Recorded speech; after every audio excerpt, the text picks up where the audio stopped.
Alors, bonjour et bienvenue. Avant de commencer, nous allons vous donner quelques informations. Il y a aujourd'hui 3 présentations au programme, après le mot de bienvenue de Patrick Charlier, directeur d'UNIA. Après les différents intervenants, il y aura également un moment pour répondre à vos questions. Vous pouvez poser ces questions pendant tout le webinaire via la fonction QR, questions-réponses, à droite de votre écran.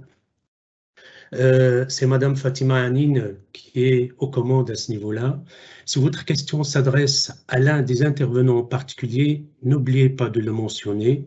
Notre temps est limité, ça ne va pas si vite, mais nous nous engageons à répondre autant que possible à toutes les questions écrites après le webinaire. Le rapport complet est disponible dès aujourd'hui sur notre site web. Nous vous enverrons également le lien par email. Nous remercions, avant de commencer encore une fois, Laude, qui est notre expert technique pour essayer de rendre efficace ce webinaire, et l'ensemble des collègues qui ont participé d'une manière ou d'une autre à la concrétisation de ce webinaire et à la rédaction finale du rapport. Tout de suite, je passe la parole à Monsieur Patrick Charlier, directeur de UNIA. Merci beaucoup Rachid, bienvenue à toutes et à tous. J'espère que vous m'entendez bien. Oui, je vois que c'est bon. Ce webinaire s'inscrit dans la continuité du travail qu'UNIA a entamé et poursuit concernant l'impact de la pandémie du Covid-19 et des différentes mesures prises pour y répondre. De la campagne de vaccination jusqu'à aujourd'hui, on est fort occupé par la mise en application du Covid Safety Kit, notamment en région bruxelloise et en région wallonne. Dès le mois de mars 2020, nous nous sommes mis en ordre de marche, à la fois pour exercer nos missions de protection, de prévention, de sensibilisation et de monitoring, et cela à flux tendu. Répondre aux signalements qui nous parvenaient, remettre des avis, répondre à la presse, formuler des recommandations, participer à différentes concertations, mais aussi prendre du recul, analyser et comprendre ce qui est en train de se jouer. Ce deuxième aspect s'est traduit par la publication d'un premier rapport Covid-19, les droits humains mis à l'épreuve en octobre dernier, par la recherche qui vous est aujourd'hui présentée lors de ce webinaire, l'impact des mesures Covid-19 sur les droits humains dans les maisons de repos et de soins, une étude qualitative, et enfin par un deuxième rapport qui sera publié fin octobre et début novembre sur la période août 2020, août 2021. Je tiens ici à remercier toutes les équipes et tous les collègues qui se sont mobilisés pour cette étude et l'organisation de ce webinaire, et ils sont nombreux. Mais je tiens à citer particulièrement Mareike de Pauw, Fatima Anine et Rachid Batoum, qui ont conçu ce projet, l'ont mis en œuvre, l'ont porté pour aboutir au résultat qui va vous être aujourd'hui présenté. Merci de votre attention, bonne matinée et bon webinaire. Merci Patrick. Alors, nous sommes heureux d'être avec vous et d'être parmi vous, et nous continuerons à l'être. 2 raisons à cela aujourd'hui. D'une part, parce que c'est la journée internationale de la personne âgée, et parce que nous allons partager une production co-construite avec vous dans un contexte difficile, un contexte qui est porté par des émotions, de la souffrance. Merci donc pour vos intelligences émotionnelles et maintenant on va commencer par donc vous dire le programme après le mot du directeur. Il y aura une intervention de notre part par rapport à l'impact des mesures, donc on va entrer dans les détails de ce rapport. Après, il y aura Madame Christine Permin, directrice de la maison de repos et de soins Seniorissime Maison de Châtelet et présidente de l'ADMR. L'ADMR qui est l'association des directeurs des maisons de repos. Et là, on va aborder tout ce qui est terrain, l'expérience pratique, le quotidien des professionnels et des résidents. lors de la première vague, parce que le contexte est bien déterminé par rapport à ce rapport, et en finale, nous aurons l'intervention de Madame Jacinthe Donco, qui est infirmière, maître de conférence à l'Université de Liège et membre du comité consultatif de bioéthique de Belgique, co-rapportrice de l'avis numéro 78, qui est égalité de traitement et autonomie des personnes résidant en MRS en contexte de pandémie Covid-19. Mais avant de commencer, j'aimerais quand même vous dire comment nous avons travaillé et dans quel contexte que vous connaissez bien nous avons travaillé. Il était au sein d'UNIA un débat, nous avons eu un débat très profond par rapport à est-ce qu'on fait quelque chose pour comprendre la situation et nous positionner ou ne rien faire. Pourquoi ne rien faire? Parce que le contexte était difficile. Il ne permet pas a priori l'implication des acteurs concernés. Il ne nous permettait pas de manière facile de vous mobiliser pour avoir votre point de vue, pour essayer d'être correct et d'être dans les faits, ne pas être en décalage. Nous avons eu beaucoup d'hésitations, mais ne rien faire risque de nous amener à réagir en fonction du mouvement médiatique et donc d'y dire des choses qui ne peuvent ou qui ne correspondront pas à la réalité que vous portez et dans laquelle vous vivez à un certain moment. Il fallait donc pour nous faire quelque chose malgré tout, et cela est facilité par notre travail avec vous depuis déjà 2008. Il nous a permis d'aller de l'avant afin d'explorer la complexité de contexte et des réalités des maisons de repos. Alors, ces réalités-là vont se décliner à travers les résidents, à travers les travailleurs et leurs familles et à travers les travailleurs en particulier des maisons de repos. Nous voulions comprendre et agir, comprendre à travers votre propre regard. Cette théorisation ancrée nous a permis de tirer progressivement sur le fil qui nous a conduit à être dans votre réel, le sentir, parfois même à le vivre. L'enjeu est donc de rendre compte de cette réalité sans trahir votre parole, mais sans la défigurer non plus. Nous espérons aujourd'hui que nous y sommes arrivés. Donc, n'hésitez pas à travers vos questions de nous interpeller pour essayer de répondre de manière beaucoup plus ample à toutes ces questions. Mon intervention va se décliner de manière en 3 axes. Je vais parler de ce contexte encore une fois, mais j'en ai déjà un peu parlé, et aborder le deuxième axe, aborder la méthodologie qui a été utilisée, et après nous rentrerons dans le fond du sujet par rapport à ces droits humains, mais mis en question dans les maisons de repos. Au printemps dernier, nous avons été confrontés pour la première fois à la pandémie du Covid-19. Dans ce contexte inédit, des mesures d'urgence ont été prises pour freiner la propagation du virus et ainsi protéger la santé publique. Les mesures ont bouleversé nos vies. La situation était très difficile dans les maisons de repos et de soins, en raison de la sensibilité du virus et sa force et du nombre élevé de morts dans les maisons de repos d'une part, en raison aussi des restrictions importantes imposées aux maisons de repos d'autre part. De plus, la situation des MRS a été fortement critiquée dans les médias.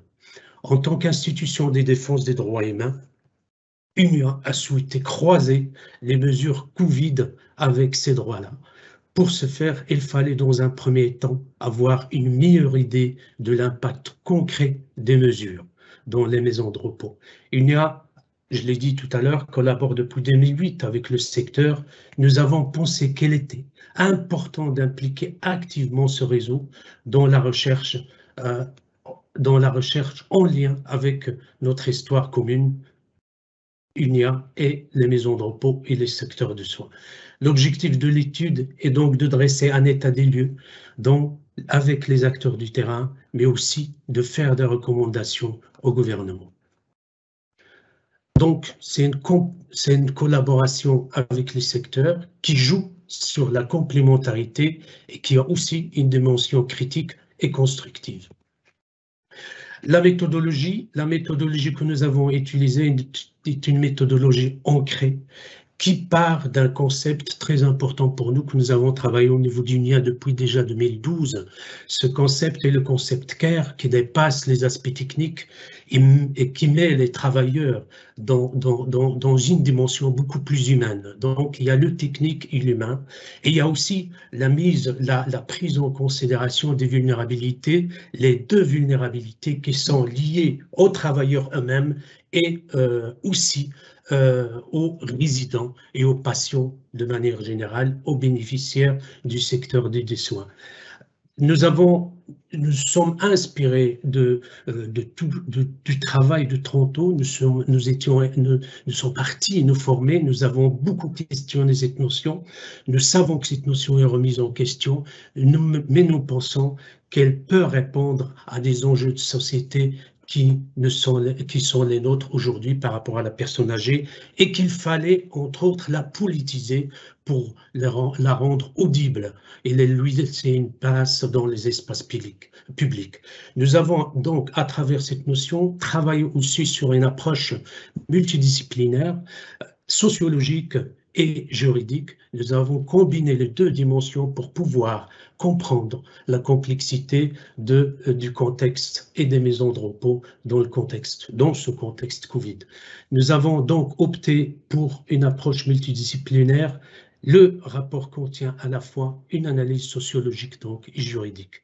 La recherche est une recherche qualitative basée sur 80 témoignages. Donc, évidemment, ce n'est pas que des témoignages individuels, c'est aussi parfois, on interrogeait parfois 3-4 personnes, le président d'un CPAS, avec une coordinatrice des maisons de repos, avec un directeur d'une maison de repos. Donc, parfois, on est 3 à 4. Mais on a comptabilisé 80 témoins pour nous permettre de comprendre cette complexité. Et au-delà de ça, il y avait aussi, nous avons interrogé des associations, des responsables des organisations d'intérêt public, des organismes d'intérêt public, des ONG, des experts, des experts, des gériatres, des gérontologues, des avocats, des chercheurs universitaires. La recherche s'est déroulée en 3 phases. Une phase, voilà, vous voyez ici le schéma. Nous avons interrogé le pourcentage le plus signifiant, le plus important, c'est les maisons de repos. Donc, en général, beaucoup des directeurs de maisons de repos ont participé à nos entretiens. Nous avons procéder en 3 étapes. L'étape 1 des entretiens individuels, même parfois, si les entretiens se sont déroulés avec 3 personnes, donc maintenant cette notion entretien individuel. Étape 2, focus group par région. Donc nous avons interrogé les personnes par région flamande, communauté germanophone, même si ça fait partie de la région flamande, la région wallonne, la région bruxelloise. Nous avons aussi, en étape 3, un focus group mixte où nous avons regroupé les différentes personnes que nous avons interrogées et dans l'étape 1 nous a permis le recueil des données, constats et recommandations. Nous avons en étape 2 restitué et validé les constats et les recommandations. Et l'étape 3, dans le groupe mixte, nous avons restitué et validé les recommandations. Les résultats de ces entretiens, nous allons nous limiter aux résultats qui sont liés aux résidents et aux travailleurs. Alors, par rapport à ces deux acteurs, nous avons collecté, si vous voulez, récolter l'information à travers la parole des travailleurs, surtout des directeurs. Nous n'avons pas eu des entretiens avec les résidents eux-mêmes. Vous pouvez comprendre pourquoi, parce que c'était une situation difficile et nous ne permettons pas de mobiliser les résidents. C'est déjà compliqué de mobiliser les directeurs eux-mêmes. Alors, impact les mesures sur les résidents, il y en a eu quand même beaucoup. On va se limiter à quelques-uns. Le rapport a été plus loin sur chaque impact. Donc, on a quand même eu des résidents qui n'ont pas eu la parole, qu'on appelle des résidents sans voix. À un certain moment, les soins nécessaires faisaient défaut. Il y a eu les éléments sociaux, affectifs et physiques, une souffrance mentale et physique, et malgré tout, il y a un renforcement ou une émergence d'une certaine forme de résilience. Et là, on a cité des pratiques qui ont permis ça, des pratiques positives, entre guillemets, parce que le contexte, malgré qu'il était difficile, il y a quand même des pratiques qui ont permis d'atténuer l'impact des mesures. Et là, Madame Donco va aller me semble, plus loin dans ces bonnes pratiques, entre guillemets. Alors, l'impact sur le personnel, sentiment d'impuissance par manque de connaissances et de ressources. On ne connaissait pas le virus, c'est une chose nouvelle. Et dans l'urgence, il fallait s'informer et les informations ne viennent pas toujours de manière continue. Il y a des changements à partir des informations, il y a des choses qui sont parfois confuses, ambiguës. Amplification de nouvelles informations et directives, augmentation de la pression de travail, hésitation, peur et incertitude au niveau des travailleurs, le fait même que les mesures ne sont pas toujours bien définies, ne peuvent pas être toujours bien déclinées au niveau des maisons de repos, ça posait question, ça mettait la peur dans les rangs des travailleurs, et tout ça, ça a affecté du bien-être psychologique du travailleur, et nous assistons aussi, vu qu'il y avait quand même des difficultés structurelles et une aggravation de certaines difficultés en lien avec les problèmes structurels. Quel droit pour les personnages OMRS? Droit à l'autonomie. Madame Donco va revenir sur ce droit-là. Droit à la vie et à la santé, droit à la liberté, protection de la vie privée, interdiction de la torture et des maltraitements. Donc, tous ces droits-là, nous pensons qu'ils ont été bafoués et nous pensons qu'ils posaient question de manière globale. Alors, la base légale, les résultats du droit humain sont évidemment sous pression. Les directives étaient non contraignantes, donc on a laissé la liberté aux maisons de repos à un moment très difficile et très chargé de prendre des initiatives, tant mieux, mais parfois les initiatives rentrent en contradiction avec l'éthique, avec ce qu'on qualifie de maison de repos lieu de vie, parce qu'il y a une obligation d'accélérer le mouvement, il y a aussi une obligation de résultat, parce que le contrôle est là, et parce qu'il y a une peur que le virus soit contaminé et parte d'une dimension individuelle, donc de l'individu, et agir sur le collectif. Donc l'intérêt collectif a été le leitmotiv de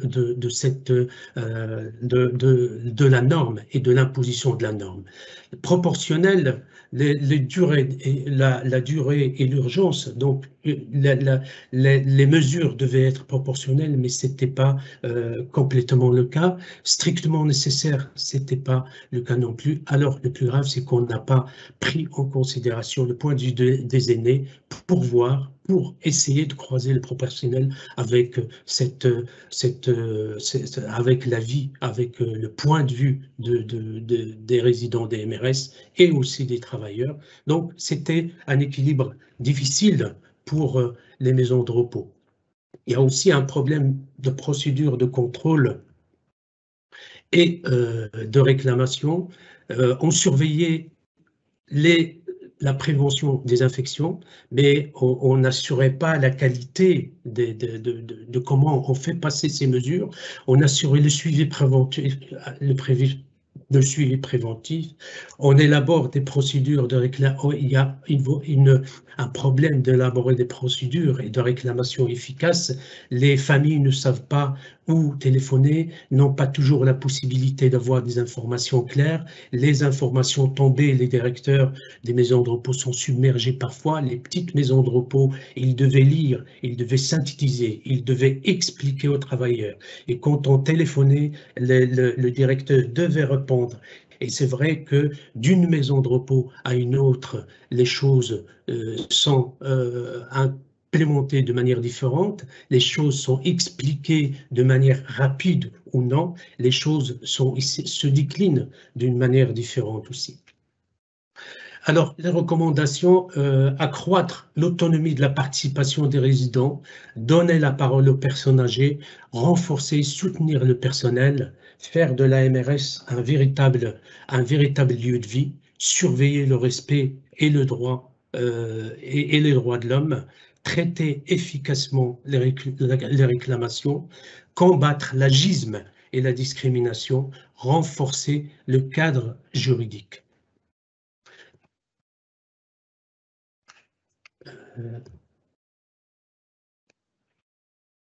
Je vais maintenant passer la parole à Madame Christine Permans pour nous parler des quotidiens des maisons de repos, mais je vais tenter de lui poser 3 questions qui se déclinent en 3 niveaux.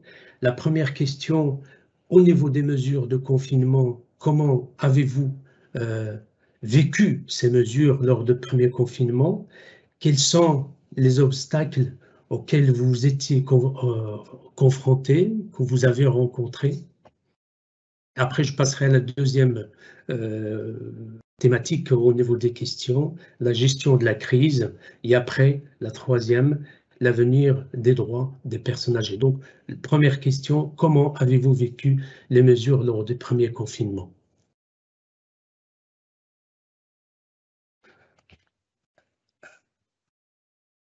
Désolé, on ne vous entend pas, Madame Perman.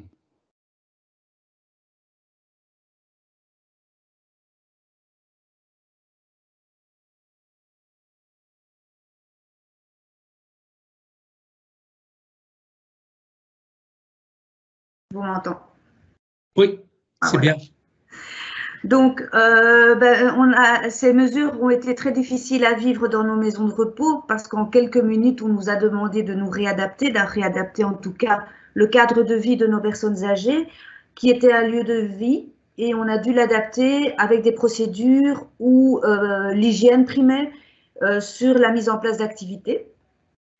On a dû fermer l'institution.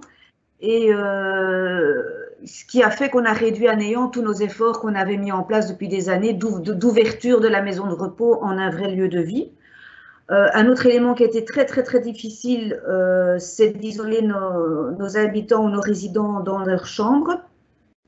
Et ce qui a fait qu'en fait, au niveau de nos équipes, on a dû se réinventer une nouvelle façon d'accompagner nos habitants, en fait, parce que notre personnel a l'habitude de les avoir dans des lieux de vie, et là, il a fallu les habituer à être dans des lieux clos.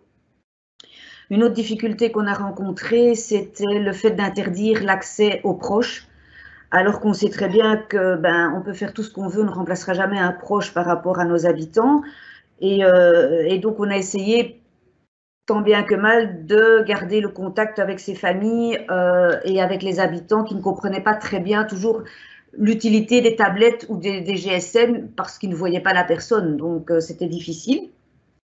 Une autre grosse difficulté qu'on a eue, c'était de contingenter les contacts entre le personnel et nos habitants. Ce que je veux dire par là, c'est que le fait de porter des masques ou des protections a empêché cette relation, en tout cas du toucher, beaucoup plus important. Et on sait que pour la personne âgée, ce qui est important, c'est effectivement ce toucher, cette relation avec le personnel qui était encore présent. Au niveau des obstacles qu'on a rencontrés, en tout cas pendant la première crise, au niveau matériel, l'absence de matériel de protection et difficulté d'approvisionnement, parce qu'effectivement, dès le début de la crise, les fournisseurs ont augmenté leurs prix, et voilà, déjà rien que ça. Et alors, en tout début de crise, un gros souci d'approvisionnement en oxygène, parce que les hôpitaux en ont besoin et que voilà, on était un peu secondaire. Au niveau des résidents et des habitants, grosse difficulté, en tout cas gros obstacle au début, c'était justement ce sentiment d'isolement et de solitude, et qui a provoqué chez pas mal d'habitants un syndrome de glissement dès le début de la crise en fait. Donc dans les maisons de repos, on parle beaucoup que nos habitants sont morts du Covid. Non, on a quand même beaucoup de décès par glissement. Et alors le dépistage tardif de nos habitants, donc on fonctionnait vraiment un peu à l'aveugle de savoir qui est vraiment impacté ou pas impacté dans l'institution. Au niveau des intervenants externes, le gros obstacle qu'on a eu, c'est la fuite des médecins.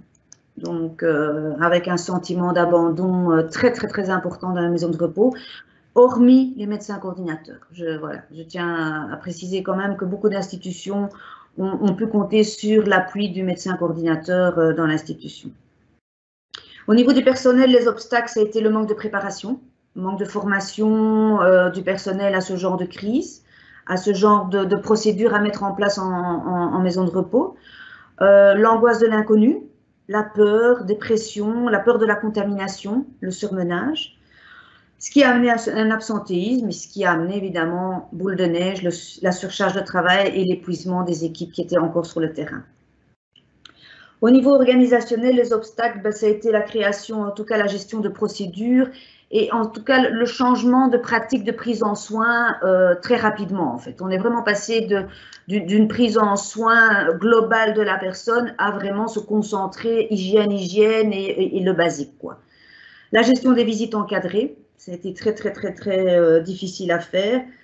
Alors, en tout cas, pour les directions, beaucoup d'administratifs, mais ça, M. Rachid l'a déjà dit, voilà, avec des mails qui arrivaient le dimanche soir à appliquer pour le lundi matin, avec une difficulté dans les plus petites structures qui n'avaient pas en tout cas une cellule qui pouvait analyser les documents avant le directeur. Et alors, un autre obstacle, ça a été quand même, en tout début de crise, le refoulement de nos habitants pour les hospitalisations. Donc, où en fait, on nous fermait la porte des hôpitaux en nous disant que ce n'était pas une priorité. Et donc, on nous les ramenait dans nos structures qui n'étaient pas du tout adaptées à la gestion de cas aussi difficiles. Voilà, c'est ça. Oui, et comment les travailleurs et les travailleuses ont-elles pu assumer leur rôle au quotidien malgré toutes ces difficultés, malgré les mesures qui sont de plus en plus contraignantes, qui changent du jour au jour, comment ils ont assumé ça, comment ils se sont positionnés, quel rôle les directeurs ont joué pour arriver à ce qu'il y ait quand même quelque chose qui fonctionne? Alors, je pense que les directeurs, ils ont été au four et au moulin et donc ils ont été beaucoup sur le terrain avec les équipes à coacher les gens. Ce qu'on a constaté pendant la première crise, c'est une vraie cohésion d'équipe, en fait. Et quel que soit le collaborateur dans n'importe quelle équipe, ça a été, on est face à une situation, on se retrousse les manches et on y va, quoi. Ça a été vraiment le leitmotiv de beaucoup de professionnels, de se dire, voilà.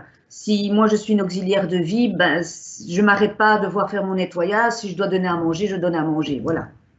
Ça a été, il n'y avait plus de scission entre les différentes professions. On fonctionnait vraiment à répondre au mieux aux attentes de nos habitants et aux besoins qui étaient présents. C'était aussi un respect des procédures qu'on avait mises en place très strict. Maintenant, voilà, le directeur était vraiment, je pense, a été fort présent, en tout cas, dans beaucoup d'institutions, le directeur était là. Communication, beaucoup de communication et et adapter les horaires. Vraiment d'être dans une souplesse au niveau de l'adaptation des horaires. Mais on a constaté dans beaucoup de maisons de repos, c'était une vraie cohésion d'équipe. Vraiment une vraie cohésion d'équipe. Est-ce que alors les directeurs, malgré beaucoup je parlais tout à l'heure des intelligences émotionnelles, comment cette souffrance a été gérée? Est-ce que les travailleurs ont été aidés, appuyés par l'extérieur, à l'intérieur même? Est-ce qu'il y a des choses, les travailleurs et les résidents, par exemple, lors d'un décès d'un résident, comment les choses ont bougé, comment les contributions de chacun des trois, les résidents, les familles et les travailleurs ont été construites pour trouver des solutions propres alors à la maison de repos, parce que les mesures ne pensaient pas toujours amener des réponses à un certain niveau organisationnel. Mais en fait, donc, quand on a pu commencer un petit peu à rouvrir les maisons de repos, on a eu quand même l'aide de la VIC avec une cellule de soutien de psychologues qui pouvaient venir dans l'institution et qu'on pouvait appeler, donc vraiment avec soit en individuel, soit en groupe de parole, tant pour le personnel que pour les habitants. Et ça a été très, très appréciable, tant pour les habitants que le personnel. Donc, on a vraiment eu cette aide de la VIC par rapport au directeur aussi. Même si on était dans une situation de crise où effectivement on devait gérer, je tiens quand même à dire que la VIC a été très, très, très présente et qu'on a eu des coups de téléphone des inspecteurs dans pas mal d'institutions.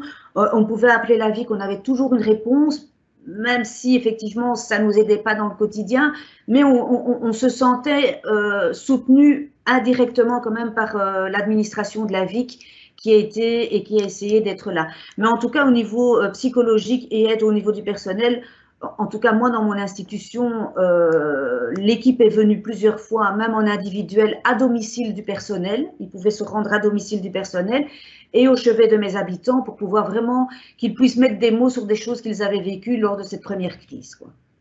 Et ce service existe encore maintenant, d'ailleurs, via la VIC, on peut encore faire appel à cette cellule de psychologues gratuite, en fait. Donc, au niveau des droits des personnes âgées, comment on sait, en tout cas, c'est les conclusions de notre rapport et d'ailleurs d'autres rapports, hein, le rapport de MSF, le rapport d'Amnesty International, comment pourrait-on renforcer ces droits des résidents afin de garantir leur protection? Est-ce qu'il y a une réflexion à l'intérieur de l'association de l'ADMR? Est-ce qu'il y a une réflexion au sein même de votre institution? Alors, oui, il y a des réflexions qui se font un peu partout. Moi, je pense que les premières bases, et vous en avez déjà parlé un petit peu dans vos pistes, en tout cas d'action, c'est déjà la première chose, c'est de considérer nos personnes âgées comme des adultes. Et donc des adultes qui ont encore droit à la parole. Qu'ils aient des problèmes cognitifs ou physiques, ils ont droit à la parole. Et il y a moyen dans les institutions, en tout cas, de leur donner cette parole. En tout cas, nous, dans notre groupe de 4 maisons de repos, on est dans ce principe, effectivement, que toute chose que l'on fait, on leur demande d'abord, effectivement, à eux, à nos habitants, qu'est-ce qu'eux en pensent, leur donner, les impliquer dans les décisions qui les concernent, donc dans les décisions qui les concernent, mais ça peut être la vie dans la maison de repos, ça peut être dans leur chambre, ça peut être des trucs. Et alors, c'est aussi permettre aussi d'avoir encore ce sentiment d'utilité. Et donc, c'est d'essayer de trouver un projet de vie vraiment individuel à la personne et de faire vivre ce projet individuel, quoi, de ne pas rester sur un projet de vie institutionnel, mais d'aller beaucoup plus loin. Et alors, par rapport, justement, impliquer des groupes de réflexion où on met des habitants, mais du personnel aussi, justement, par rapport à cette problématique des droits, effectivement. Mais je pense que, voilà, au niveau de l'association, on en est, en tout cas, il ne faut pas oublier qu'on est une association de personnes et pas d'institutions. Donc, on n'est que des directeurs bénévoles dans l'association. On y est sensible et je pense qu'on est tous dans cette dynamique de se dire, il y a eu un avant Covid au niveau des maisons de repos et les maisons de repos d'après Covid ne seront pas les mêmes et il faut qu'on se réinvente maintenant en fait. Il faut qu'on réinvente complètement la vie dans nos maisons de repos sans oublier cette donnée qui est là où le Covid qui risque encore de nous arriver, en tout cas et qu'il va falloir vivre avec. Mais je pense qu'il y a moyen de remettre de la vie en gardant tout cet apprentissage qu'on a eu, de mettre en place des procédures d'hygiène et des trucs comme ça. Je pense qu'il y a moyen de recréer de la vie dans la maison de repos, mais je pense qu'il faut donner la parole à nos personnes âgées. Il ne faut pas les oublier dans nos décisions, dans tout ce qu'on met en place dans l'institution, je pense. Oui. Alors, justement, par rapport à cette question, comment impliquer davantage les résidents familles, parce qu'une des conclusions justement c'est de considérer qu'ils n'ont pas eu leur voix, que leur parole n'est pas portée, qu'il n'est pas dans les espaces publics, qu'il n'est pas visible. Comment peut-on faire pour arriver à ce que cette voix soit entendue? Est-ce qu'il y a des espaces? Est-ce que vous travaillez là-dessus? Est-ce qu'il y a des pistes de solutions? Moi, je pense qu'il faut que la vraie piste de solution, c'est qu'il faut que la maison de repos parte sur un modèle participatif à tout point de vue. C'est-à-dire que de ne plus considérer qu'un directeur est en haut de la pyramide et que c'est lui qui dirige. Non, il faut inverser cette pyramide et en haut de la pyramide, ça doit être nos habitants, nos résidents. Et nous, le directeur, on est en bas et on n'est que chef d'orchestre en fait. Et dans l'institution, en tant que chef d'orchestre, qu'est-ce qu'on fait? On met en place tous les instruments auprès de notre orchestre pour que, effectivement, l'institution puisse fonctionner. Et donc, voilà, moi, je pense qu'on doit changer, en tout cas, ce paradigme de dire que c'est le directeur qui dirige en haut. Et je pense qu'il faut qu'on passe sur un système participatif avec des plus petites unités de vie, en désignant peut-être des référents dans les unités de vie pour pouvoir justement être au plus proche de l'habitant et de le connaître à fond, et via des groupes de réflexion, via... voilà, moi je pense qu'il faut vraiment que ce mot participatif arrive et qu'on arrête de penser que tout dépend du directeur. Je pense qu'on n'a pas la science infuse et qu'on a beaucoup plus dans plusieurs têtes que dans une. Et même nous, notre rôle de directeur va être beaucoup plus allégé de partager ce genre d'activité avec tout le monde que de le porter tout seul en fait. Alors, une dernière question, quelle leçon, une avant-dernière, parce qu'une dernière, j'aimerais bien parler de quelque chose peut-être de plus intime. Quelle leçon, maintenant, une avant-dernière, quelle leçon tirer de ce qui nous est arrivé, de cette souffrance de la pandémie pour vous, pour la société, pour les organisations qui donnent des ressources et qui dictent des mesures, pour les résidents eux-mêmes, pour les familles des résidents? Alors, il y a plusieurs axes. Il y a d'abord l'axe de, comme je l'ai déjà dit juste avant, de garder vraiment tout cet acquis des procédures d'hygiène. Je pense qu'on doit les inclure dans notre pratique de tous les jours. Je pense qu'on doit les garder, même si on veut ouvrir à de nouveau un lieu de vie.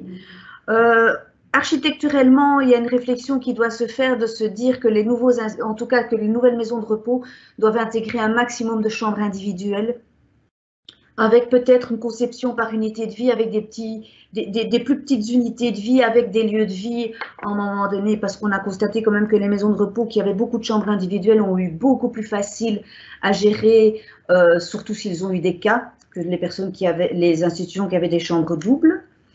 Je pense qu'il faut créer un nouveau modèle de communication avec nos familles. Ça nous a permis de créer des réseaux avec les réseaux sociaux, avec les visios, mais je pense qu'il faut qu'on continue, qu'on aille plus loin avec les familles par rapport à ça.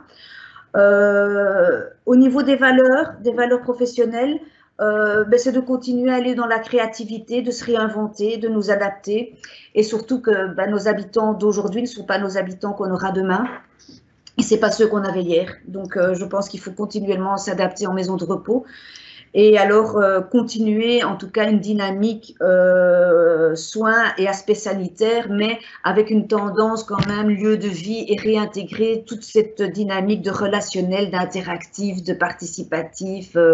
Voilà, je pense que maintenant, voilà, les 2 enquêtes qu'on avait faites avec l'ADMR, il y a quand même des petits points négatifs, c'est qu'il y a quand même beaucoup de directeurs qui ne sont pas bien suite à cette crise et qui se posent beaucoup de questions sur leur fonction de directeur dans le futur. Voilà, c'est vraiment, je pense que le personnel aussi est très, très, très, très fatigué. Même maintenant, après les 2 crises, le personnel n'a pas eu le temps, je pense, même s'il y a eu les vacances, de se reposer et de se repositionner pour trouver un sens, en tout cas, à leur travail. Ils se posent beaucoup de questions par rapport à leur sens, en fait.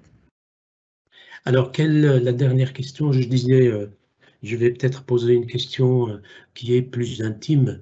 Quelle trace a laissé toute cette période, ce qui est lié à cette période sur vous? Comment vous revoyez tout ça à travers? Est-ce qu'il y a des perspectives par rapport à vous-même, les traces que ça a laissées et aussi les traces autour de vous? Comment on en parle? Est-ce que ça vous a forgé? Est-ce que les traces vont rester de manière permanente? Est-ce qu'il y a quelque chose qui est quand même maintenant ancré dans vous qui fait que vous allez peut-être rebondir autrement ou peut-être pas. Certains directeurs nous ont dit, par exemple, que ça a complètement changé leur vie. Certains se posent des questions sur est-ce qu'ils vont continuer ou pas, hein? Est-ce qu'ils vont continuer de la même manière, comment approcher tout ça qui devient un peu des zones d'ombre. Qu'est-ce que ça a laissé en vous et au niveau des gens que vous connaissez, les directeurs de votre association? Alors, des traces, il y en a. Moi, j'essaye de partir d'un pendant plus positif en me disant que maintenant, quand j'ai un moulin à vent devant moi, je sais que je ne sais rien faire, donc je le contourne et j'essaye de me battre contre des choses dont je sais que j'ai encore une influence dessus. Moi, voilà, j'essaye de me battre comme ça. J'essaye d'être comme ça avec mes équipes aussi, en leur disant, oui, la vie n'est pas facile maintenant, oui, il y a encore des traces parce qu'elles ont quand même encore cette peur d'être contaminées, cette peur que ça revienne. Voilà, moi j'essaye toujours de leur dire à un moment donné à mes équipes, quand je leur donne des formations ou des réunions, je leur dis toujours, mais quel est, avant de partir de la maison de repos, quel est le petit bonheur que vous avez apporté auprès d'un habitant? Ça peut être un habitant qui leur a dit merci, un habitant qui leur a fait un sourire alors que c'est quelqu'un qui est en fin de vie, ou une famille qui a dit merci. Et ça permet un peu de relativiser si elles ont eu une mauvaise journée, de se dire, ben oui, j'ai quand même eu un petit bonheur dans ma journée par rapport à ça.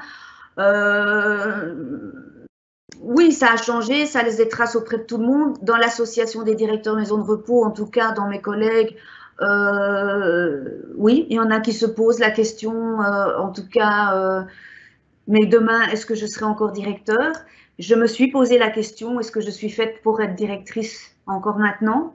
Mais c'est plus une question vraiment personnelle. Est-ce que vraiment c'est ça que je recherche encore dans mon futur? Maintenant, voilà, je me plais beaucoup dans la maison de repos où je suis, dans le groupe où je suis. Et voilà, ce qui me plaît maintenant, c'est qu'on recrée des vrais projets avec nos habitants. Et quand je vois qu'ils arrivent encore à me proposer des nouveautés ou des choses que je n'avais jamais imaginées comme activité ou comme projet complètement fou, mais je me dis, c'est voilà, si eux reprennent goût en tout cas à une certaine vie normale dans l'institution. Le fait qu'on puisse ressortir, pour eux, c'est un vrai bonheur. Le fait qu'on puisse refaire des activités, qu'on puisse revivre normalement, ben voilà, je pense que c'est ça. J'essaye de me dire que les petits bonheurs par jour, c'est voilà, c'est ce qui essaye en tout cas pour eux de trucs. Maintenant, on va continuer à vivre comme ça. Merci beaucoup, Madame Perman. Merci aussi de vous investir avec nous depuis le début du processus, malgré toutes les difficultés. Maintenant, je vais passer la parole à Madame Danco, Jacinthe Danco, qui va en fait aborder l'avis 78 du comité consultatif de bioéthique de Belgique, dont elle était co-rapportrice de cet avis-là, qui va mettre l'accent entre autres sur l'autonomie des résidents. À vous, Madame Danco. Merci beaucoup, Monsieur Batoum. Et donc voilà, j'ai partagé mon PowerPoint. J'espère que ça fonctionne. Sinon, n'hésitez pas à me signaler tout problème. Donc, effectivement, je suis là pour vous présenter l'avis 78 qui touche à l'égalité de traitement et l'autonomie des personnes âgées qui résident en maison de repos en contexte de pandémie et plus spécialement durant la première vague.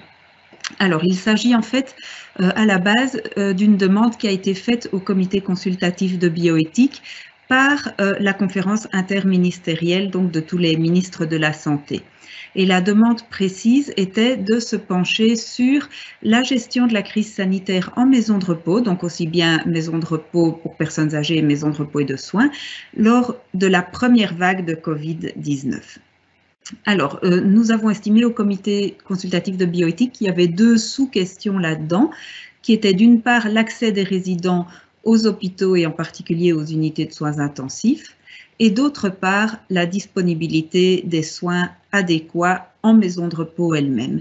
Et donc, nous avons souhaité, pour des raisons un peu d'urgence de la vie à remettre, nous avons souhaité traiter ces deux points séparément, même s'il y a évidemment beaucoup de liens. Et cet avis 78 reflète principalement le premier point. Alors, pour le traiter, nous avons principalement auditionné beaucoup d'acteurs. Nous avons auditionné des directeurs de maisons de repos, du personnel de maisons de repos, des résidents de maisons de repos, des associations de famille, également des gériatres hospitaliers, d'autres personnes aussi, mais c'est pour vous donner un petit peu une idée des personnes qui ont été interrogées. Nous avons également lu un certain nombre de rapports. Et alors, je voudrais insister sur la manière dont le comité de bioéthique travaille. Le comité de bioéthique est constitué de bénévoles déjà, qui étaient, vous pouvez l'imaginer, spécialement occupés pendant la crise. Et son travail ne vise pas à pointer du doigt des problèmes pour mener à des sanctions ou ce genre de choses. Ce travail vise vraiment à construire l'avenir en pointant les choses qui peuvent être améliorées d'un point de vue éthique. Et on va voir qu'ici, effectivement, certaines choses pouvaient être améliorées.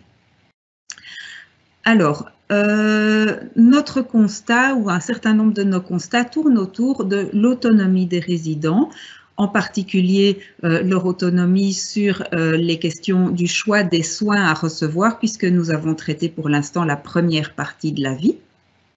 Et il nous semble que cette autonomie a été en partie sacrifiée sur l'autel de la crise et de la situation dramatique qui était vécue à ce moment-là par tous les acteurs. Je voudrais insister sur le fait qu'il est clair que tout le monde, les personnels, les directeurs des maisons de repos, les hôpitaux, chacun a fait de son mieux et a vraiment trouvé des solutions très créatives à des situations extrêmement complexes. Cependant, cette crise a mis en avant qu'il y avait des problèmes qui reposeraient problème en cas de nouvelle crise si ça devait se reproduire, mais des problèmes qui étaient même préexistants à la crise et qui gagneraient à être pris en compte même en dehors de tout temps de crise. Alors, ces problèmes sont d'abord des manques multiples, bien sûr manque de matériel qui ont été évoqués, manque de tests, manque de personnel, manque de connaissances sur la Covid, etc., qui ont évidemment compliqué la situation. Pourtant, des recommandations avaient déjà été émises, notamment par notre comité précédemment, sur notamment la nécessité de stock en matériel, mais voilà, la situation a été celle-là. Tout cela est arrivé dans une ambiance qui était vraiment une ambiance de catastrophe ambiante, avec l'idée que les hôpitaux allaient être saturés, qu'on allait devoir prioriser les patients, que certains patients ne seraient pas soignés. Alors, il y a eu beaucoup de directives, de guidelines, de demi-mots sur le fait qu'il fallait faire attention à ne pas saturer les hôpitaux. Et toutes ces consignes, on va dire, ont été plus ou moins interprétées, que ce soit par les maisons de repos elles-mêmes. Certaines ont d'emblée renoncé à envoyer des personnes à l'hôpital, que ce soit par les ambulanciers, que ce soit par les hôpitaux. Or, finalement, il s'est avéré que, bien que la saturation ait été très proche à certains moments, nous ne sommes jamais arrivés à une situation vraiment où il fallait prioriser les soins, mais c'était une ambiance permanente qui a vraiment inquiété beaucoup les personnes qui étaient en charge de ce genre de décision. Il y avait bien sûr une peur omniprésente. On a maintenant des connaissances beaucoup plus importantes sur la Covid qu'au moment de la première vague, et donc un manque de connaissances spécifiques à la Covid qui était parfaitement normal à ce moment-là. Il y a, et c'est important à pointer pour nous, une méconnaissance réciproque des hôpitaux et des maisons de repos. Les hôpitaux n'avaient pas toujours conscience que les maisons de repos manquaient de matériel parce que le matériel était envoyé prioritairement dans les hôpitaux, manquait de tests, manquait d'oxygène, et donc les hôpitaux pensaient que les maisons de repos pouvaient fournir une quantité et une qualité de soins qu'elles n'avaient peut-être pas la possibilité de fournir, et inversement, les maisons de repos avaient parfois des attentes vis-à-vis des hôpitaux, notamment en termes de patients Covid à garder, à ne pas garder, etc., qui étaient éloignés de ce que les hôpitaux avaient la possibilité de faire. Et donc cette méconnaissance a entraîné finalement des difficultés de compréhension de part et d'autre. Il y a eu, cela a été souligné, une multiplicité de directives qui n'étaient pas toujours adaptables ou adaptées aux situations particulières des maisons de repos, qui pouvaient changer assez vite. Et enfin, il y a une interrogation que nous nous sommes posée sur la place et des personnes âgées et de ceux qui les soignent et des maisons de repos dans notre système de santé et plus largement dans notre société. Je vais y revenir, mais cette crise a été le révélateur d'une part de la vulnérabilité que nous partageons tous en tant qu'êtres humains et d'autre part du déni de cette vulnérabilité qui fait que les personnes les plus vulnérables et ceux qui les soignent sont parfois rendus invisibles ou sans voix. Alors qu'au contraire, notre vulnérabilité commune est un moyen de faire un levier capacitaire de cette vulnérabilité et de voir comment concrètement mettre en œuvre nos soins autour de celle-ci. Alors, nos recommandations tournent autour de 3 axes. Le premier axe, c'est celui de l'autonomie des personnes âgées. Il serait important, je vais malheureusement aller assez vite, vous pensez bien que le rapport est beaucoup plus riche que ce que je peux vous en dire en 15 minutes, donc je ne vais pas tout développer, vous aurez la possibilité de poser des questions si nécessaire. Il serait important que une culture du projet de soins personnalisé et anticipé ait lieu dans les maisons de repos et cela dès l'arrivée des résidents et bien sûr lors des changements d'état de santé, de manière à ce que lorsque la crise survient, on puisse déjà connaître un petit peu, avoir une idée de ce que la personne aurait souhaité.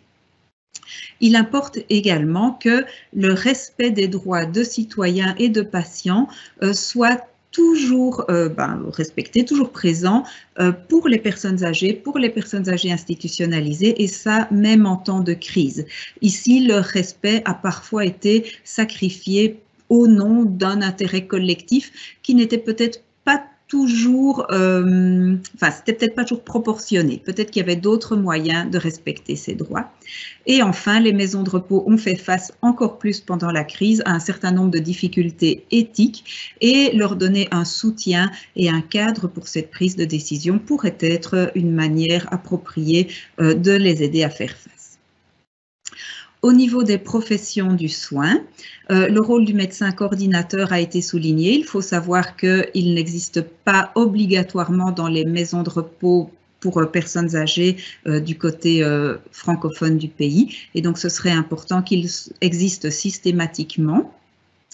L'accès des résidents à leur médecin traitant nous semble vraiment un des droits fondamentaux. Les résidents que nous avons auditionnés ont exprimé à quel point ils avaient une relation privilégiée avec cette personne, parfois de longue date, et donc cet accès doit être garanti. Dans certains cas, ce sont les médecins traitants eux-mêmes qui ne sont plus venus, mais dans d'autres cas, certaines maisons de repos ont refusé l'accès à ces médecins traitants, donc c'était variable d'une maison de repos à l'autre.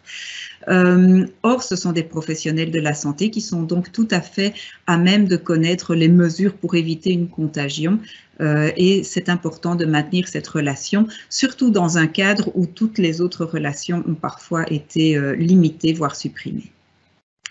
Il est important qu'il y ait une équipe interprofessionnelle avec des compétences extrêmement variées, y compris, on citait certains de nos intervenants, bien sûr, psychiatres, psychologues, gériatres, personnes formées en soins palliatifs, dentistes, etc., de manière à fournir un maximum de soins. Donc, ça a été évoqué avant, les maisons de repos sont peut-être avant tout un lieu de vie, mais il est aussi attendu d'elles qu'un certain nombre de soins puissent être apportés et on a vu à quel point certaines d'entre elles, pas toutes, et je redis ceci n'est pas une critique des maisons de repos, mais davantage une critique des moyens qui leur sont donnés pour exister au sein du système de santé, certaines se sont trouvées démunies dans certains soins.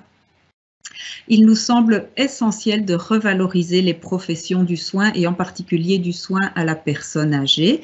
Une revalorisation peut passer bien sûr par une augmentation de salaire, mais elle doit passer surtout à notre sens par la reconnaissance d'une expertise propre. Souvent les soignants des soins aux personnes âgées sont moins bien considérés que d'autres soignants dans des secteurs plus valorisés comme les soins intensifs ou les urgences par exemple. Et parmi ces soignants, les soignants des maisons de repos sont encore moins valorisés que ceux des hôpitaux. Or, ils ont une expertise extraordinaire dans l'accompagnement des personnes âgées dans un lieu de vie avec une vision globale et donc leur parole, au même titre que celle des résidents, leur parole aussi doit être entendue parce qu'ils sont à même de proposer des solutions créatives et de qualité aux problèmes qu'ils rencontrent. Donc nos témoins ont également souligné la nécessité d'une formation plus poussée en formation initiale et en formation continue, aussi bien des personnels que des directions, et de la nécessité que les directions soient une équipe qui contienne des soignants et des non-soignants. Dans certaines directions, il n'y avait pas de soignants et la compréhension des problèmes n'a pas toujours été la même, et également d'un soutien psychologique au personnel, y compris les directions, parce que ce qui a été vécu a été vraiment très, très compliqué. Alors, troisième pan de nos recommandations, pour les infrastructures et l'organisation des soins, bien sûr des réserves de matériel, des directives claires, adaptées ou adaptables aux situations individuelles, avec peut-être une chaîne de décision en cas de crise qui soit plus claire, parce qu'ici, les acteurs recevaient des directives dans tous les sens et parfois des directives contraires. Il nous semble très très important de rétablir un lien fonctionnel entre les hôpitaux et les maisons de repos. Il faut savoir que ce lien existe déjà sous la forme d'une convention qui lie les maisons de repos et les hôpitaux, mais cette convention n'est pas toujours concrètement mise en œuvre et il semble important déjà de reconstruire tout ce qui a été déconstruit pendant cette période de crise sur base de malentendus et puis de construire un lien fort qui permette un pariétage d'expériences, qui permettent une confiance respective et qui permettent davantage de communication dans le cadre notamment d'une nouvelle crise. Une meilleure communication pourrait également passer par un dossier numérique interdisciplinaire qui soit partagé entre maisons de repos et hôpitaux. Dernier point, beaucoup de maisons de repos, comme je l'ai dit, ont fait face de manière très très créative et ont trouvé des solutions variées à des problèmes divers. Et donc, il nous semble qu'un lieu d'échange d'expériences qui pourrait prendre la forme notamment d'une plateforme électronique serait quelque chose de très positif pour que ces maisons de repos puissent partager et capitaliser sur leurs expériences communes. Donc, je rappelle que cet avis 78 est à suivre puisque nous avons traité surtout l'aspect des hospitalisations et du fait que les personnes âgées pouvaient ou non accéder à des soins type soins intensifs, soins hospitaliers ou soins vraiment très très approfondis même en maison de repos. Nous allons davantage développer l'aspect des soins reçus en maison de repos et de la continuité de ces soins, que ce soit une continuité des soins, je vais dire, physiques, matériels, mais également une continuité relationnelle et de toutes les décisions, de la manière dont elles seront incluses dans toutes les décisions qui peuvent être prises. Et à ce sujet, nous rejoignons vraiment ce qui a déjà été dit pour les soignants et qui a été déjà dit par l'intervenante précédente, à savoir l'importance qu'une parole soit donnée aux maisons de repos, aux résidents, que ce soit à l'intérieur ou à l'extérieur des maisons de repos, puisqu'ils doivent pouvoir intervenir aussi sur les décisions qui sont prises dans le système de santé. De manière générale, nous pensons que le système de santé aurait avantage à penser, et la société, pas que le système de santé, penser un modèle de soins beaucoup plus global qui prenne en compte la vulnérabilité de chacun et qui ait une architecture organisationnelle qui permette de davantage prendre en compte aussi les besoins de chacun, la santé n'étant pas uniquement physique. Voilà, je vous remercie et j'arrête ma présentation.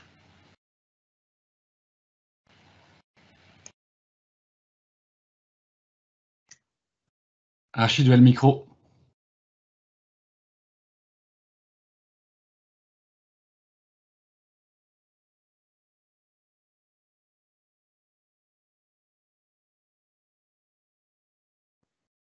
Merci, Madame Donco. Je vais fermer mon micro. Maintenant, on va avoir des questions-réponses et Fatima va nous aider à faire cet exercice-là. Oui, vous m'entendez bien? Donc, il n'y a pas eu beaucoup de questions. Donc, je pense que peut-être nos participants sont un peu timides. Donc, j'essaie de relancer. Mais en tout cas, il y a une question qui me semble particulièrement intéressante et qui, dans un premier temps, s'adresse à Madame Perman et qui concerne le soutien en fait aux équipes. Et donc, comment avez-vous pu mettre en œuvre le soutien psychique auprès des résidents? Donc, est-ce que vous pouvez peut-être nous en dire un peu plus? Vous en avez bien sûr parlé. Donc, si vous pourriez en dire. Donc, il y a cette question.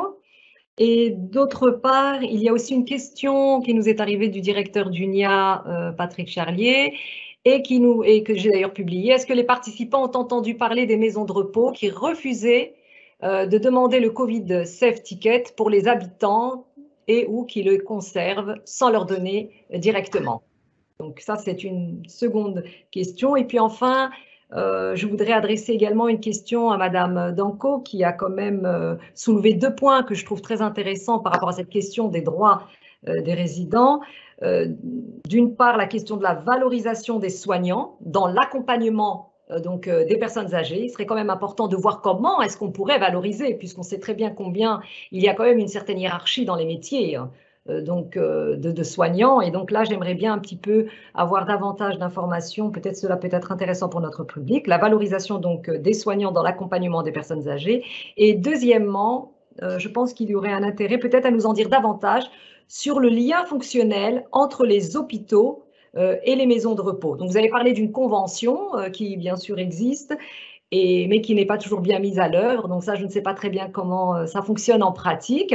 Et vous avez parlé de construire un lien fort, et ce serait peut-être bien de vous entendre là-dessus, parce qu'on sait que dans le cadre des maisons de repos, pendant le Covid, il y a eu une série de problèmes et de malentendus entre, d'une part, les hôpitaux et les maisons de repos. Voilà, donc il y a 3 questions. Et donc, je passe peut-être d'abord la parole à Madame Perman. Oui, c'est bien comme ça, merci. Donc, au niveau de l'aide psychologique des résidents, mais pendant la première crise, tant qu'on était en confinement, ça a été difficile de faire rentrer des intervenants externes. Donc, c'était plus nous, le personnel, ou d'être sur le terrain, d'essayer d'être présent. Dès qu'on a pu ouvrir, comme je l'ai dit, on a eu la chance d'avoir de l'aide d'une équipe de psychologues qui est venue de l'extérieur et qui est venu en fait faire des focus group avec les habitants et qui est venu les voir en individuel pour ceux qui le souhaitaient. Donc voilà, nous on a beaucoup travaillé avec cette cellule extérieure de psychologues, et que ce soit pour les habitants, pour les équipes, voilà, ils sont venus, ils sont venus pour écouter les habitants, et pour en tout cas, maintenant voilà, en confinement, on a plus travaillé en interne et essayé de travailler entre nous. Alors, au niveau du Covid Safe Ticket, je n'entends pas. Notre difficulté à nous, c'est d'avoir ce Covid Safe pour nos habitants. Parce qu'en fait, pour l'avoir, il faut un smartphone, ils n'en ont pas nécessairement. Pour aller télécharger le certificat sur MySanté, il faut la carte d'identité avec le code PIN. Et on a des habitants qui ne connaissent plus leur code PIN et qu'on n'arrive pas à avoir. Donc, c'est plus une difficulté, en tout cas, moi je parle de mon cas personnel ici dans mon institution, c'est de pouvoir avoir le Covid Safe pour nos habitants. Moi, j'aimerais bien qu'ils l'aient tous parce qu'on sort beaucoup et que je ne sais pas ce qu'on va faire demain si je dois sortir avec eux au restaurant, leur montrer, voilà, parce que je n'arrive pas à l'avoir. J'ai des habitants qui sortent et ça fait, voilà, ils n'ont plus leur code PIN de leur carte d'identité, donc je ne sais pas aller sur MySanté. Et quand on téléphone à l'endroit où on peut téléphoner pour qu'on nous l'envoie, on ne l'a jamais reçu, et comme c'est un numéro qui tombe, vous devez appuyer sur 1, appuyer sur 2, on n'a jamais un interlocuteur derrière. Pour les maisons de repos, je pense que le plus simple, ce serait d'avoir un numéro, on puisse avoir avec la liste de nos habitants et leur numéro de registre, avoir les documents papier avec le QR code qu'ils puissent avoir, parce qu'ils n'ont pas de smartphone pour avoir le Covid Safe. Mais je n'ai pas entendu qu'on leur refusait, en tout cas, dans mes proches, non, j'ai pas du tout... Surtout si on veut ouvrir la maison de repos à l'extérieur, on va devoir l'avoir. Je pose la question parce que c'est quelque chose qui nous est revenu notamment dans des institutions pour personnes handicapées. Dans notre commission d'accompagnement handicap, c'est des choses qui nous sont revenues, et donc on se posait la question de savoir si le même type de pratique était constaté en maison de repos, maison de soins. Moi, j'en ai pas encore entendu. C'est plus la difficulté d'essayer de l'avoir pour nous, pour les habitants. Ok, merci Patrick pour cette cette intervention. Madame Danco, vous pouvez enchaîner pour la réponse des autres questions? Oui, certainement. Donc, vous m'avez demandé comment valoriser concrètement les soignants. Oui. Alors, nous avons proposé quelques pistes. Il y a bien sûr le salaire, ça a été pas mal discuté dans les médias, mais ce n'est certainement pas une condition suffisante. Et même plus important que le salaire, nous pensons les conditions de travail décentes qui nécessitent parfois de revoir les normes d'encadrement personnel. Certaines maisons de repos fonctionnent visiblement avec des temps partiels pour certaines catégories de soignants qui ne leur permettent pas toujours d'avoir des revenus suffisants. Donc, bon, voilà, il y a un certain nombre de choses qui peuvent être arrangées en termes de conditions de travail. Il est important de revoir leur formation initiale et continue et de focaliser celle-ci sur l'expertise et sur le développement d'une identité professionnelle forte en termes de soins à la personne âgée. Il est important que la société dans son ensemble réfléchisse à l'image qu'elle leur donne. Souvent, l'image qui est donnée des soignants des personnes âgées, c'est une personne gentille. Hein, c'est souvent ce qui ressort. Mais en fait, je ne vais pas dire avant tout, parce que la gentillesse est évidemment extrêmement importante dans ces relations avec les personnes âgées, mais ce qui devrait ressortir avant tout, c'est l'image d'un expert qui ne fait peut-être pas énormément de soins techniques, mais qui s'occupe de situations extrêmement complexes et qui s'en occupe avec beaucoup de finesse clinique et psychologique. Et ces éléments-là devraient être mis en avant. Ils le sont très très peu dans la société. Si vous regardez la ministre de Blok anciennement, ce qu'elle avait proposé, c'était que les infirmiers les moins bien formés aillent en priorité en maison de repos. Et ça donne vraiment l'image de ce que notre société pense des soignants en maison de repos, image qui est totalement incorrecte et injustifiée. Et la dernière chose, je l'ai dit, c'est qu'il est important que ces soignants aient également la parole dans les décisions qui sont prises. Madame Perlman l'a évoqué, une parole d'expert, que ce soit au sein des maisons de repos, ou que au même titre, bien sûr, que les résidents, ou que ce soit au sein du système de santé en général. Et donc, il existe notamment des modèles de gestion participative, par exemple, entre autres, le modèle Tubé, hein, qui nous vient du Nord, où, au même titre que les participants, les soignants ont également la voix à la décision. Et comme l'a dit Madame Perlman, le directeur devient davantage un chef d'orchestre d'organisation des discussions et de mise en œuvre des décisions que la personne qui décide en tant que telle. Donc ça, c'était pour la valorisation des soignants, qui semble un message très important parce que on ne peut pas faire du bon travail, on ne peut pas faire de travail de qualité si on ne peut pas être fier de qui on est. Et cette fierté passe par les conditions qui nous permettent de travailler de manière qualitative, également par l'image que nous reflètent les personnes que nous rencontrons. Alors, le lien fonctionnel hôpitaux-maisons de repos, donc il existe effectivement une convention de collaboration qui permet aux maisons de repos de recevoir une aide matérielle, de l'expertise, etc. Comme j'ai dit, elle n'est pas toujours vraiment exploitée, vécue hors crise, et ce n'est évidemment pas en période de crise qu'on augmente la collaboration et la communication parce que chacun a déjà beaucoup à faire chez soi. Donc, qu'est-ce qui pourrait être prévu, par exemple, et variable en fonction des besoins des acteurs des conventions respectives, en plus du soutien en expertise, en matériel, des procédures de mouvement respectifs qui soient décrites hors crise et qui puissent être appliquées en temps de crise. Est-ce qu'on se téléphone d'abord pour régler et pouvoir se mettre d'accord sur quelle est la situation précise et quels sont les besoins? Il y a eu des mouvements de personnes âgées qui sont parties à l'hôpital et qui ont été rejetées là-bas, et inversement, il y a eu des retours de personnes âgées dans des maisons de repos qui ne se sentaient pas en capacité de s'en occuper de manière correcte. Donc, quand, comment, qui décide de ces mouvements? Ce sont des choses qui pourraient être formalisées hors temps de crise. Je pense que des formations partagées seraient très importantes. On n'apprend jamais autant que quand on apprend ensemble et qu'on constate l'expertise différente mais réelle des uns et des autres. L'expertise des hôpitaux étant davantage sur le soin vraiment avec plus de techniques, etc. Les expertises des maisons de repos étant aussi énormément sur la vie et la fin de vie, mais qui sont, je veux dire, c'est pas la même chose, quoi, aussi la vie et quelle est l'importance de la qualité de vie dans ce milieu. Et donc, des formations partagées permettraient, à mon avis, outre la formation en elle-même, de développer la connaissance mutuelle et le respect mutuel. Et alors, bien que nous pensons que les questions éthiques ne soient pas les mêmes en hôpital et en maison de repos, peut-être qu'une cellule de réflexion éthique et d'aide à la décision éthique partagée, donc pas avec l'expertise des hôpitaux et puis les maisons de repos qui sont admises à participer, mais vraiment un endroit de réflexion éthique partagée où chacun a une parole égale, serait un bon moyen de régler les problèmes les plus complexes. Merci. Il y a encore d'autres questions qui sont arrivées. Donc, je vais peut-être aussi donner la parole à Unia. Donc, il y a aussi donc une question qui concerne donc Unia. Qu'est-ce que recommande Unia pour mieux protéger les droits humains des personnes âgées?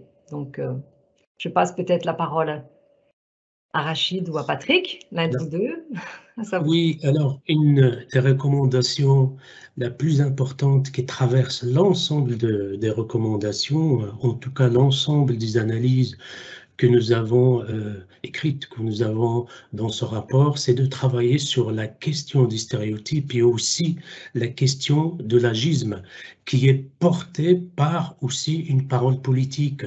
Comment en fait la question qui nous a été, qui a traversé nos esprits en rédigeant ce rapport, c'est comment lutter contre ça et comment arriver à ce que les institutions publiques ne véhiculent pas en fait ce stéréotype, cet agisme, et aussi le mettre en avant le fait qu'on doit s'arrêter pour qu'il y ait en fait des bonnes mesures.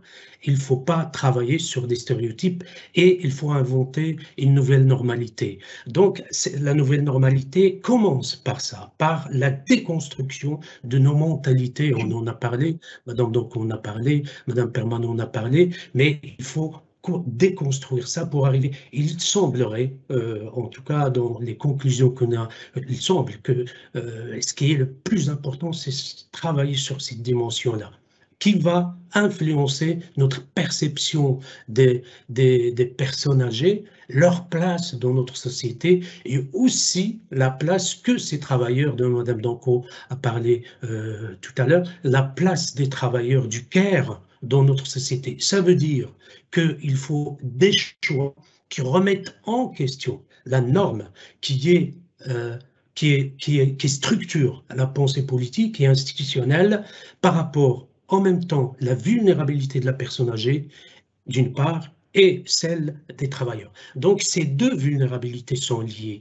et c'est à partir de ce travail-là que nous allons essayer de faire, évidemment avec toute la construction d'un monde autour, hein, des professionnels, des acteurs de terrain, des acteurs sociaux, de santé, qui vont nous permettre d'arriver à avoir des mesures qui prennent en considération ce qui se passe. Donc, il faut anticiper. La pandémie va nous permettre d'anticiper sur certaines choses et donc de les mettre en phase et qu'ils ne soient pas en décalage avec là. Mais pour finir, travaillons sur notre représentation du monde du care et du monde aussi de la personne âgée.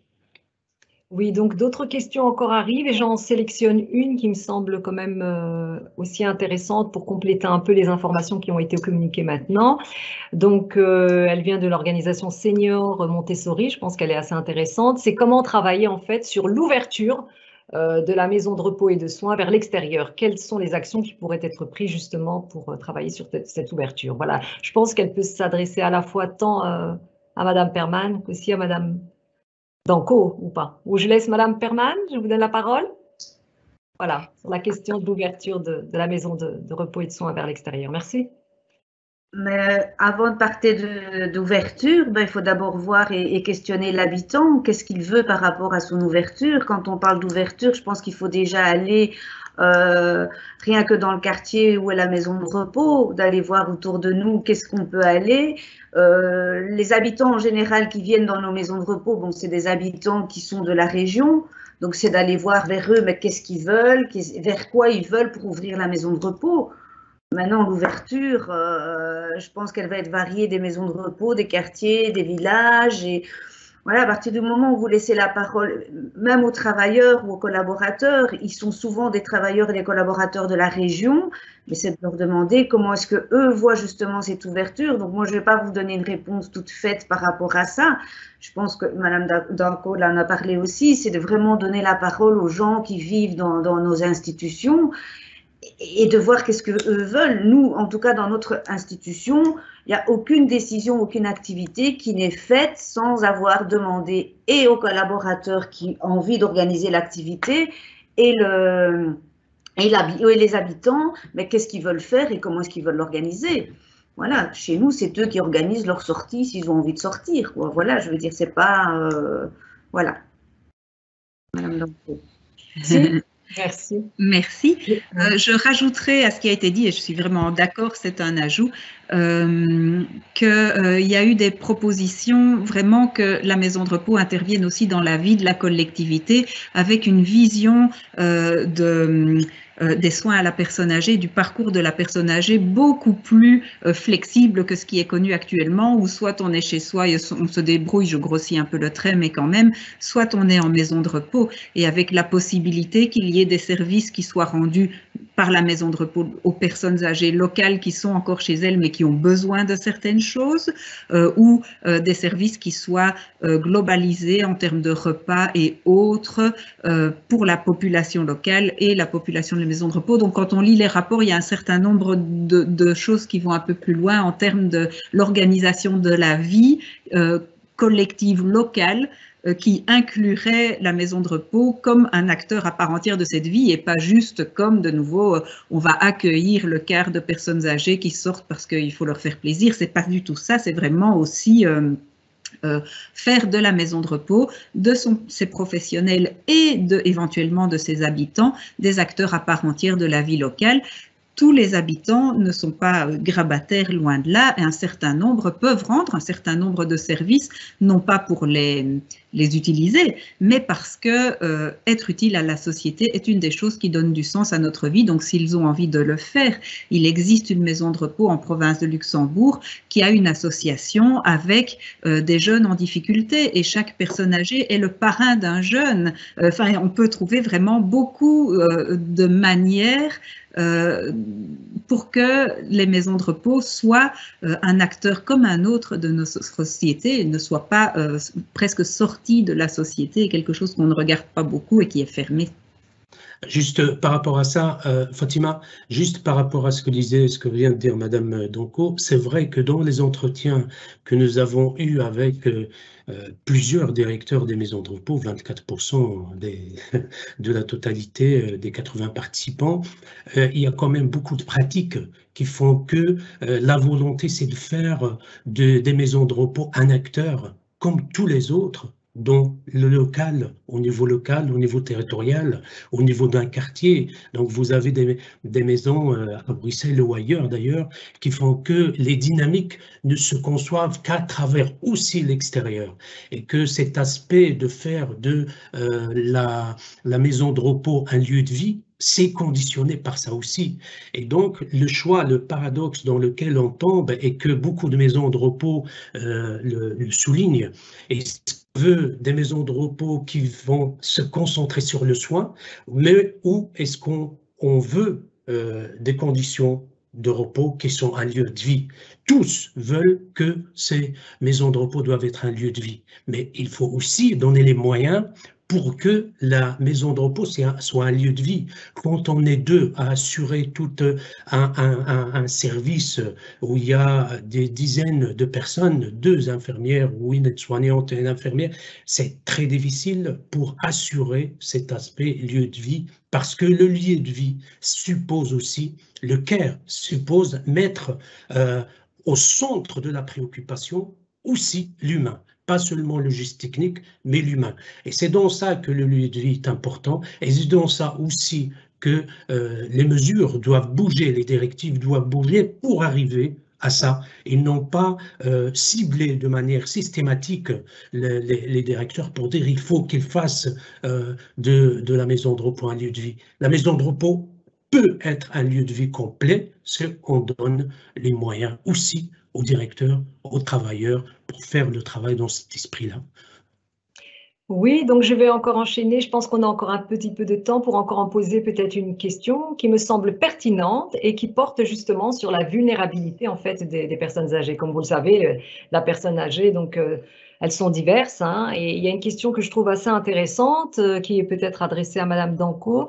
Quelles pistes proposez-vous pour accroître l'autonomie des habitants atteints de la maladie d'Alzheimer ou maladie apparentée, qui est un véritable enjeu démographique. Est-ce que c'est un véritable enjeu démographique? Donc, leur vulnérabilité singulière ayant présenté des défis complémentaires pendant la crise. Donc voilà, je ne sais pas, ça peut aussi s'adresser, je pense, tant aussi à Rachid, qui a peut-être, on a aussi travaillé sur ces questions, qu'à Madame Danco et Madame Perman. Voilà, je laisse la parole à celui ou celle qui se sent inspirée par cette question. Merci. Et comme j'ai déjà retiré mon micro, je vais commencer, mais je pense qu'il y aura effectivement largement de quoi compléter mon propos. Juste d'abord pour souligner que cette question-là n'a pas encore été abordée par le comité, puisque c'est vraiment plus une question liée à la deuxième partie de la vie, et que je livre donc là une réflexion qui est à l'heure actuelle plus personnelle. Mais je pense que trop souvent ou trop rapidement, on considère des personnes démentes qu'on ne peut plus du tout les comprendre et qu'elles ne sont plus du tout en phase. Alors que certes, il est difficile d'avoir avec elles une conversation absolument raisonnable selon les critères des personnes non démentes, mais qu'il est parfaitement possible le plus souvent de comprendre ce qui leur plaît, ce qui ne leur plaît pas, de prendre connaissance de leur histoire de vie antérieure pour mieux comprendre leur personnalité. Il existe des techniques de communication.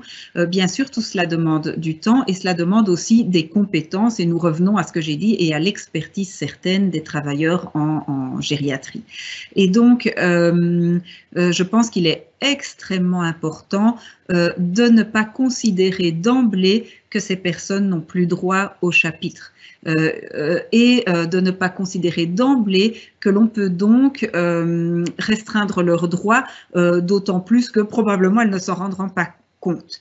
Je pense que les personnes démentes ont vécu des situations vraiment catastrophiques pendant cette crise parce qu'elles ne pouvaient ni comprendre ni retenir les masques et que elle se base beaucoup sur les expressions faciales pour tout ce qui concerne la compréhension et la communication, qu'elle ne pouvait absolument pas retenir pourquoi elle devait ou ne devait pas aller dans un endroit ou dans un autre, et que nous devons absolument adapter nos manières de faire, que ce soit pour prendre connaissance de leur volonté ou plus largement dans les décisions que nous prenons. Nous devons adapter et nous devons prendre des risques proportionnés parce que une personne démente qui est enfermée dans sa chambre, qui n'a aucune relation, qui ne voit personne, qui tape toute la journée sur la porte pour sortir, n'est pas une personne qui a une qualité de vie. Je pense qu'à la limite, elle préférerait avoir le Covid et être entourée d'autres personnes, je veux dire. Donc, c'est vraiment important que nos décisions, en tout cas, prennent en compte que leurs besoins sont toujours présents, que ce ne sont pas toujours exactement les mêmes et que nos décisions soient proportionnées à l'importance de la qualité de vie pour elle. Merci Madame Danco. Je regarde un peu le temps, donc il nous reste encore... Oui, Rachid. Oui, juste Madame Perman, peut-être après j'aimerais bien intervenir, Madame Perman. Alors, en tout cas, chez nous, dans notre maison de repos, on s'appuie très très fort, comme l'a dit Madame Danco, sur l'histoire de vie de la personne, mais aussi sur toutes ses habitudes de vie. Toutes ces habitudes de vie qui font encore sens. Et en tout cas, chez nous, que la personne âgée soit désorientée ou pas, je reviens toujours à ça, on lui demande quand même toujours son avis, parce que même si elle est désorientée, elle sait nous dire ce qu'elle a envie, ce qu'elle n'a pas envie, ou nous le faire comprendre en tout cas par du non-verbal. Et alors nous, le fait de connaître son histoire de vie, ses habitudes de vie, nous permet vraiment de construire son projet de vie individuel. Et je pense qu'à partir du moment où on construit vraiment des projets de vie individuels pour chaque habitant dans nos maisons de repos, avec des objectifs clairs, avec l'équipe, avec des référents qui connaissent bien les habitants, je pense qu'on va arriver effectivement à n'avoir qu'une maison de repos et qu'il soit désorienté ou non désorienté, effectivement, il aura son propre projet de vie que l'on essaye de faire respecter et que tout le monde connaît en tout cas dans l'institution, quoi. Juste un mot par rapport à ça. Alors, ce que la question a soulevé, et les réponses aussi d'ailleurs, au niveau du droit, c'est la proportionnalité, c'est la dimension raisonnée ou pas, et c'est aussi la hiérarchie des normes. Et ces trois éléments me font dire que, à travers les entretiens, encore une fois, qu'on a eu, que vraiment, avec un médecin d'une maison de repos, le président d'un département personnes âgées d'un CPS et le directeur d'une maison de repos qui est dédié à qui accueille ces personnes désorientées, ou, moi je dirais, qui ont un autre potentiel, ou des mondes si vous voulez. Et alors, ce qui s'est dégagé, c'est que les solutions sont là. Les solutions sont là. Ils pratiquent, c'est pas de l'abstraction. Toutes les maisons de repos que nous avons interrogées, elles ont des solutions. Mais il faut que les mesures prennent en considération ces solutions. On a en fait, les mesures ont été appliquées de manière homogène, comme si les maisons de repos s'ensemble et comme si les résidents, les habitants, comme disait Madame Perman, les habitants et le directeur qu'on a interrogé aussi, qu'il y a cette maison de repos dédiée à ces personnes, résonne aussi en termes d'habitants, que ces habitants soient pris en considération avec leur potentiel, ce qui n'était pas le cas, et les mesures, dans le sens proportionnel, raisonné, hiérarchie des normes, le droit des patients, entre autres, n'ont pas été à la hauteur à ce niveau-là. Et c'est là qu'on considérait qu'il y a quand même, on a bafoué les droits à ce niveau-là en particulier. Merci Rachid de cette réponse, voilà. Et donc, il nous reste juste quelques minutes pour conclure. Donc, je pense qu'on va s'arrêter là pour les questions, si je peux me permettre. Mais je voudrais simplement dire qu'on a reçu pas mal de questions aussi et qu'on répondra évidemment par la suite. Pour les personnes qui laissent évidemment leur mail, on leur répondra avec grand plaisir. Voilà. Alors, je vais tenter une conclusion. Je sais que tout ne va pas s'y retrouver, tous et toutes. Alors, la conclusion, je vais la mettre au niveau macro. Les droits des personnes âgées et des résidents des maisons de repos sont aussi, et c'est ça le niveau macro, influencés par divers facteurs sociétaux et politiques qui vont au-delà des maisons de repos et qui méritent toute l'attention nécessaire. Ainsi, l'agisme, et on revient sur ce concept-là, qui a du sens au-delà même du contexte qui nous interpelle aujourd'hui, et donc ainsi l'agisme et la discrimination relative à l'âge constituent d'importantes causes de la violation des droits des personnes âgées. L'agisme reste profondément ancré et se manifeste dans les politiques et dans nos interactions quotidiennes avec les personnes âgées. Il est dès lors essentiel de s'attaquer activement aux stéréotypes envers les personnes âgées et de combattre par ce biais-là la discrimination. Par ailleurs, il faut améliorer la visibilité, la participation de la personne âgée. Enfin, l'inclusion des personnes âgées et la protection de leurs droits exigent aussi une évaluation et une amélioration des conditions du travail des professionnels. Tous ces éléments nécessitent la mise en place de mesures structurelles et une construction d'une nouvelle normalité. Pour finir, je vais choisir quelques concepts pour synthétiser la réflexion. Il y a des concepts qui nous ont marqués quand on a fait ces entretiens dans le contexte que vous connaissez. La souffrance, la peur, la stigmatisation, l'agisme. Tout ça va avec exigence de participation, reconnaissance. Le lieu de vie revient de manière permanente et régulière et récurrente dans les entretiens. Pour finir, résidents des MRS sont restés sans voix, trop grande marge laissée aux maisons de repos, du bricolage, ils se débrouillent avec beaucoup de bon sens, manque d'analyse et d'anticipation pour la mise en place d'anticipation, donc tout le travail ex-ante, pour le travail sur ces mesures, les droits fondamentaux bafoués et le problème structurel lié à l'agisme et qu'il faut travailler au niveau sociétal. Voilà, merci beaucoup. Est-ce que, voilà, on est arrivé à terme. Merci beaucoup à vous, merci à tous les participants, merci à Madame Donco, merci à Madame Perman, merci à l'Aude qui a assuré depuis déjà longtemps notre apprentissage à cet outil-là. Et merci à tous les collègues et à la direction qui ont soutenu la mise en place de ce rapport et cette réflexion qui a duré quand même plus qu'1 an et que nous nous réjouissons d'arriver à faire ce rapport qui est partagé aujourd'hui. Nous vous remercions. À bientôt.